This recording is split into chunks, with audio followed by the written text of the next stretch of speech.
A loud thud outside the door shakes the entire room as whirring, droning hums echo in the hallway. The rhythmic clanking and buzzing noises nearby grow closer.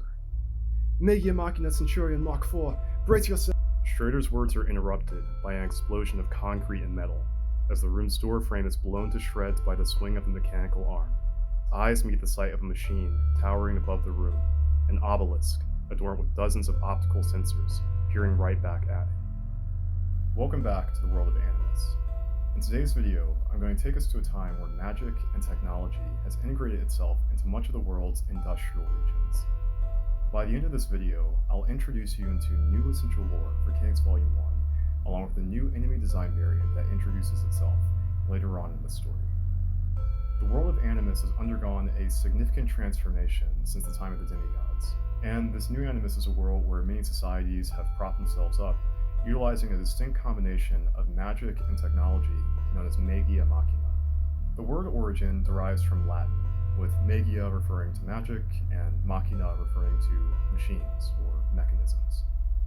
In my book, magiamachina is a term that's used to describe an umbrella of different technologies, specifically those that deal with advanced articulation of magic, along with a combination of mechanics and electronics. In a modern sense, magiamachina often works through the joint efforts of engineers and skilled mages, which through a delicate process must synchronize the systems of their mediums to form devices that ultimately manipulate magic to a limited extent. This might include things like automated weapons, engines, architectural interfaces, or even robots, or mecha. What do those look like, you might be wondering? I'd like to show you. A few days ago, I wrote this excerpt from one of my story's chapters where a magiamachina construct is encountered. Large magic signature inbound, Schrader says. The hairs across Kylem's fur raise. How far inbound? Claudius asks. A loud thud outside the door shakes the entire room as whirring, droning hums echo in the hallway. Outside, Schrader replies. His voice trails off as if frozen in fear. The rhythmic clanking and buzzing noises nearby grow closer. What the hell is it? Kinix anxiously asks himself. Meia Machina Centurion Mark IV, brace yourself. Schrader's words are interrupted by an explosion of concrete and metal as the room's door frame is blown to shreds by the swing of a mechanical arm. Kinix, bracing the impact, attempts to peer through the debris.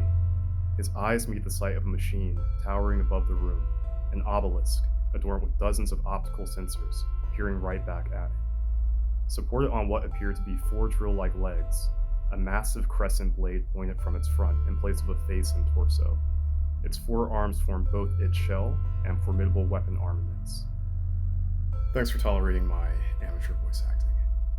Translating this into visual was started by capturing this artificial creature's imposing stature. The magiamachina Centurion series are built for military-grade combat operations. The Mark IV model is known for housing a superior arsenal, including a wider array of magic spells that it can cast, along with enhanced interpretive AI in comparison to its previous models.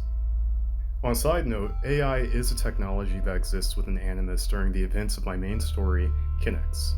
However, AI has many restrictions as to counter-rampancy in machines as well as societal detriments amongst civilians. The magiamachina Centurion Mark IV runs on sophisticated Level 2 AI, using a combination of audio, visual, and haptic data to formulate its decision-making. The construct's body is tall, so that it dominates the field with its height advantage.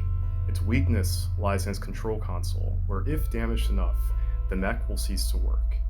In addition, with its tall size, it boasts formidable mobility options, provided through its four digitigrade legs, each housing individual drivetrains to mechanism wheels. Those enable strafing and movement in essentially all directions. The Centurion is able to walk and drive itself from one side of the field to the other with relative ease depending on the landscape. Finally, for its weapons, I want to make the Centurion a walking battalion. Beneath its exterior, this machine is geared to the teeth, with giant claws, miniguns, and magic emitters. Its massive shield-like arms are both meant to conceal and protect its main body from incoming attacks. Additionally, it conceals a secondary pair of arms within its primary, partially drawing some inspiration from the Star Wars franchise, in particular how General Grievous' arm design was handled. In this case, instead of revealing lightsabers, the Centurion unveils guns. I intentionally want to stray away from creating a body form that was too familiar in nature, as I wanted the design to abandon any conceptual recognition a first-time reader or viewer would expect when seeing it. This was done with the intent of creating something that isn't fully understood at first glance, as a means to create something alien and uncomfortable when faced in combat. Thanks for the patience with this video. It took a while, especially with me being out sick for a week. This marks the first modern lore video during the time of my book, Kinix Volume 1. As I'm wrapping up its writing, I still need your help. Back my Patreon to buy my time. This way I can continue making my book, more concept art, and more content like this for as little as $5 a month.